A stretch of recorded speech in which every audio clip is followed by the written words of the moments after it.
gimana urusannya sih, Ngek? Gua sampai kagak dapet jadwal begini.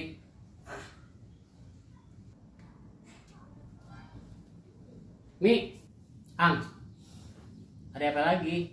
Si Bengek bisnis mobil sama gua nyari pembeli. Udah dapat pembeli, kejual tuh mobil. Dijanjin gua dapat komisi, masa gua jadi kagak dapat komisi? Gua udah nganterin dia ngetan mulon, ngalor ngidul, jalan sampai Lidik.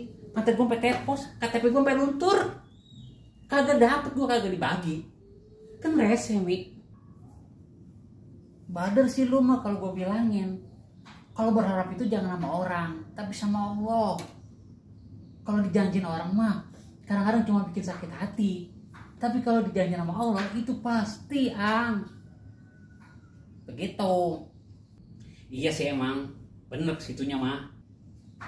Udah jadi pelajaran nih buat lu ya.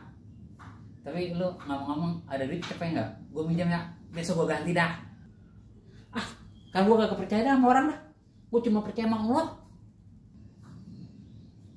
Tapi ada berak. Suwe lo.